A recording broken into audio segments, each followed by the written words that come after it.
আল্লাহ পাক রব্বুল আলামিন যখন আদেশ করলেন, হে নবী মুসা, যাও তুমি তোমার সম্প্রদায়কে নিয়ে তোমাদের বাপদাদার যেই বসত ভিটা আমালিকা সম্প্রদায় দখল করে রেখেছে সেটা আজাদ করো, স্বাধীন করো, মুক্ত করো।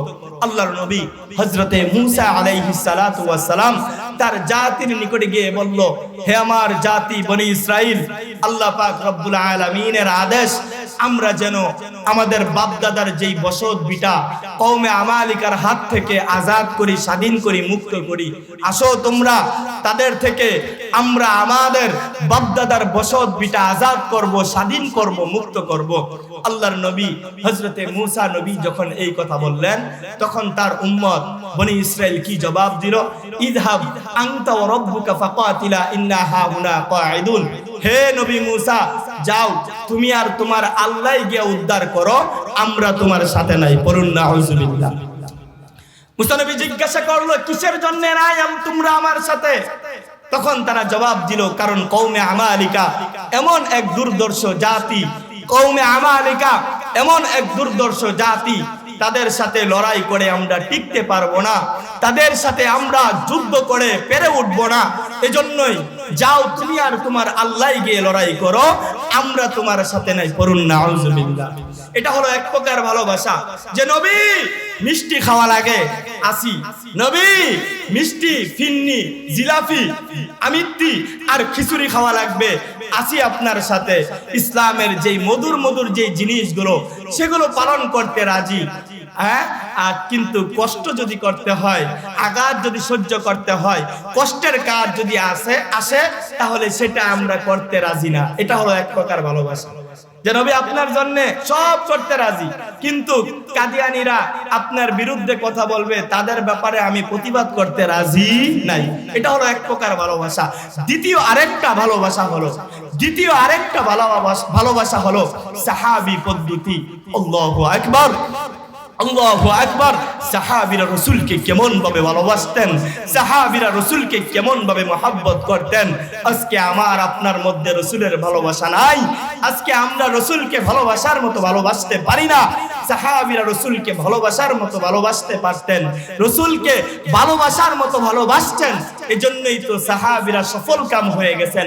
সাহাবীরা রাসূলকে কেমন ভাবে মহব্বত করতেন, ভালোবাসতেন। বদরের যুদ্ধ আল্লাহর নবীর জীবনের প্রথম যেই যুদ্ধ, ওই যুদ্ধের নাম হলো বদরের যুদ্ধ। নবী আমার 313 জন সাহাবীকে সঙ্গে নিয়ে বদরের প্রান্তরে উপস্থিত হয়ে গেলেন।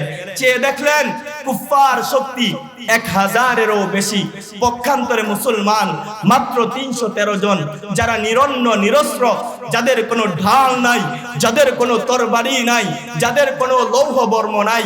আর পক্ষান্তরে কুফফার শক্তি, যাদের ঢাল রয়েছে, যাদের তরবারি রয়েছে, যাদের লৌহ বর্ম রয়েছে।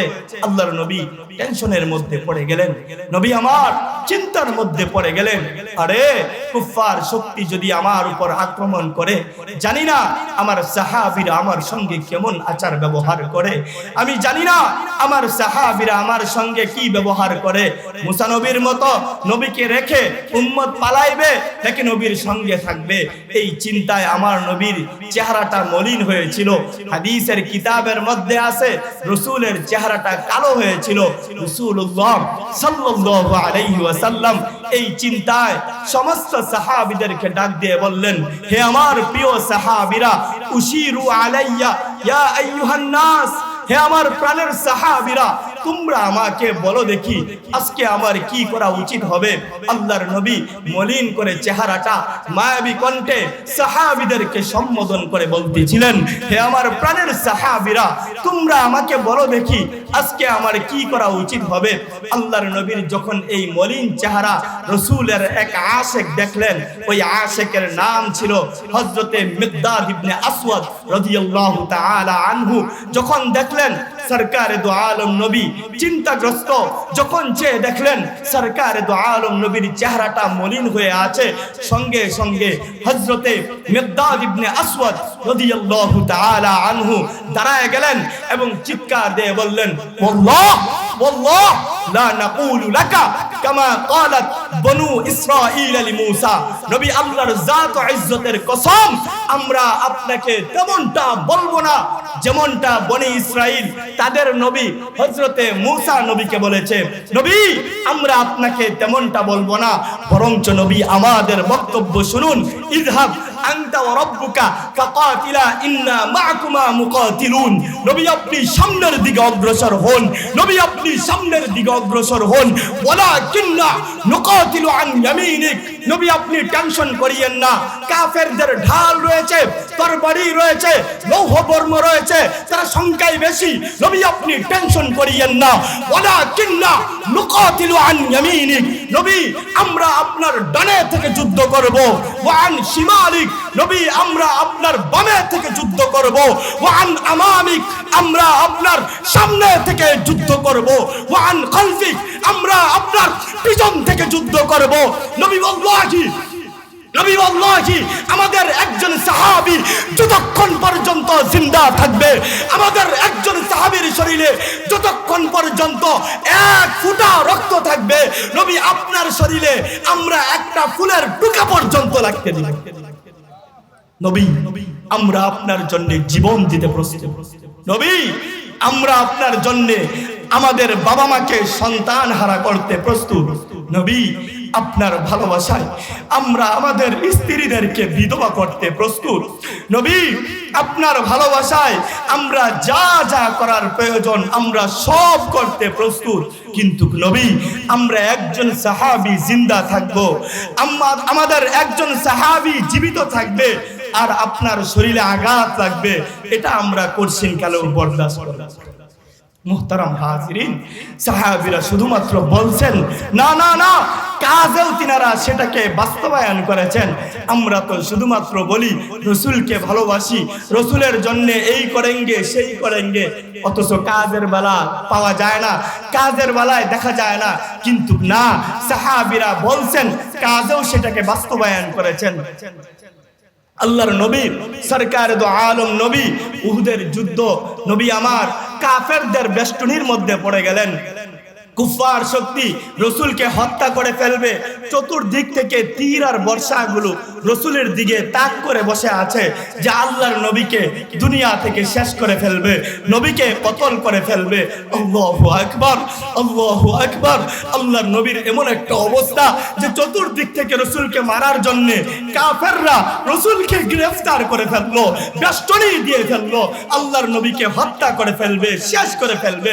এমন সময় রসুলের এক আশিক, যার দিলটা রসুলের ভালোবাসায় পরিপূর্ণ ছিল, যার নাম হযরতে আবু দুজানা রাদিয়াল্লাহু তাআলা আনহু, পাশ থেকেই বিষয়টা পরিলক্ষিত করতে পারলেন।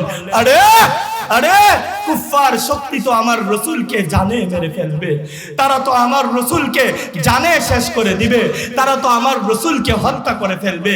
এই অবস্থা দেখা মাত্রই হযরতে আবু দুজানা রাদিয়াল্লাহু তাআলা আনহু আসমানের দিকে তাকায় চিৎকার দিয়ে বললেন, আল্লাহ আল্লাহ ইন্নী লা ইউহিব্বুকাল্লাহ। আল্লাহ তুমি সাক্ষী থাকো তোমার রাসূলকে তোমার জন্য ভালোবাসি। আল্লাহ তুমি সাক্ষী থাকো তোমার রাসূলকে তোমার জন্য মহব্বত করি, ইসলামের জন্য মহব্বত করি, আমি মুমিন হিসাবে তোমার রাসূলকে ভালোবাসি। এই কথা বলা মাত্রই হযরতে আবু দুজানা রাদিয়াল্লাহু তাআলা আনহু সঙ্গে সঙ্গে ওই কাফেরদের বেষ্টনীর মধ্যে ঢুকে গেলেন। মুহতারাম হাজিরিন, বানায় কোনো কিচ্ছা কাহিনী বলতেছি না, বুখারী শরীফ সাক্ষী, মুসলিম শরীফ সাক্ষী, বানায় কোনো কিচ্ছা কাহিনী বলতেছি না। ডান পাশ থেকে তীর আর বর্ষাগুলো আসতে আরম্ভ করলো, হযরতে আবু দুজানার ডান পা জজরা করে ফেললো, বাম পাশ থেকে তীর আর বর্ষাগুলো আসতে আরম্ভ করলো, হযরতে আবু দুজানার বাম পা জজরা করে ফেললো, সামনের দিক থেকে তীর আর বর্ষাগুলো আসতে আরম্ভ করলো, হযরতে আবু দুজানার সামনের সাইড জজরা করে ফেললো, পিছন দিক থেকে তীর আর বর্ষাগুলো আসতে আরম্ভ করলো, হযরতে আবু দুজানার পিছনের সাইড জজরা করে ফেললো। একটা মুরগি যেরকম ভাবে নিজের বাচ্চাগুলোকে নিজের দুইটা পাখার মধ্যে বেষ্টনী দিয়ে নিজের সমস্ত আঘাতগুলোকে বরদাস্ত করে নেয়, হযরতে আবু দুজানা এরকম ভাবেই আল্লাহর হাবিবকে বেষ্টনী দিয়ে নিজের সমস্ত তীর আর বর্ষাগুলোকে নিজের শরীরে নিয়ে নিলেন। আল্লাহর নবীর শরীরে একটা ফুলের টুকা পর্যন্ত লাগতে দেয়। আল্লাহর নবীর শরীরে একটা ফুলের টুকা পর্যন্ত লাগতে দেন নাই। আল্লাহর নবীর শরীরে একটা আঘাত পর্যন্ত লাগতে দেন নাই। আজকে আমি আপনি বলি রাসূলকে ভালোবাসি, আমি আপনি বলি রাসূলকে মহব্বত করি, অথচ কাজে সেটাকে আমি আপনি বাস্তবায়ন করতে পারি না। ও মুহতারাম হাজিরিন, বলেন যেই রাসূল আমার আপনার জন্য এত কষ্ট করেছেন, সেই রাসূলের জন্য আমি আপনি কতটুকু কি করতে পারব? যেই রাসূল হাসরে লাগবে, যেই রাসূল কবরে লাগবে, যেই রাসূলকে সর্বদাই আমাকে আপনাকে লাগবে, সেই রাসূলকে আমি আপনি কতটুকু কি করতে পারলাম? রাসূলের ভালোবাসা যদি না থাকে কবরে কি জবাব দিব? রাসূলের ভালোবাসা যদি না থাকে হাসরে কি জবাব দিব? রাসূলের ভালোবাসা যদি না থাকে কিয়ামতের দিন রাসূলের হাতে কিভাবে হাউজে কাউসারের পানি পান? একবার একটু চিন্তা করে দেখেন। কবর ভয়াবহ একটা জগৎ, যেই জগতে রাসূলের পরিচয়ের প্রয়োজন হবে। কবর এমন একটা ভয়াবহ জগৎ, মুহতারাম হাজিরিন, কবর এমন একটা জগৎ, মৃত্যু এমন একটা বিষয়, দুনিয়ার সবাই সেটাকে মেনে নেয় যে মৃত্যুর স্বাদ আস্বাদন করতেই। এই বাহিরের গুলো বন্ধ করে, বাহিরের মাইক গুলো বন্ধ করে। কবর এমন একটা জগৎ, মৃত্যু এমন একটা বিষয়, এটা সবাই বিশ্বাস করে। একদিন আমিও থাকবো না, আপনিও থাকবেন না, এই দুনিয়াও থাকবে না, কবরে থাকতে হবে। তো একবার ভাবেন, এখন যারা মারা যাচ্ছে তারা কত হাজার বছর কবরে থাকতে হবে? যারা রাসূলের জামানায় মারা গেছে তারা কত হাজার বছর যাবত কবরে আছে এবং থাকতে হবে। একবার চিন্তা করে দেখেন, যারা মুসা নবীর জামানায় মারা গেছে তারা কত হাজার বছর যাবত কবরে আছে। যারা নূহ পয়গম্বরের জামানায় মারা গেছে তারা কত হাজার বছর কবরে আছে এবং থাকতে হবে। একবার চিন্তা করে দেখেন, এই কবর ভয়ানক একটা জায়গা, এই কবর কাউকে চিনে না। এই কবরে রাসূলের ভালোবাসা না থাকলে কিভাবে থাকবে? হাদিস শরীফের মধ্যে আছে, একজন পাপিষ্ঠ নাফরমানের মৃত্যু হওয়া মাত্রই, কবরে রাখা মাত্রই তাকে 3টা সওয়াল করা হবে। এই 3টা সওয়ালের জবাব যখন সে দিতে পারবে না, ঘোষণা চলে আসবে, আফরিসুহু মিনান নার, ওই পাপিষ্ঠ নাফরমানের জন্য জাহান্নামের বিছানা বিছায়া দাও। আলবিসুহু মিনান নার, ওই জাহান্নামী পাপিষ্ঠর জন্য জাহান্নামের পোশাক পরায়া দাও। ওয়াফতাহ বাবান ইলান নার, ওই পাপিষ্ঠ নালায়েকের জন্য জাহান্নামের একটা দরজা খুলে দাও। সে জাহান্নামের যে শাস্তি কবরে শুয়ে শুয়ে যেন সে ভোগ করে। আল্লাহর নবী সর্বদাই কবরের আযাব থেকে পানার জন্য আল্লাহর কাছে দোয়া করতেন। রাসূল প্রত্যেক নামাজের পরে আল্লাহর কাছে দোয়া করতেন, আল্লাহুম্মা ইন্নী আউযু বিকা মিন আযাবিল কবর। হযরত উসমান রাদিয়াল্লাহু তাআলা আনহু যখনই কবরের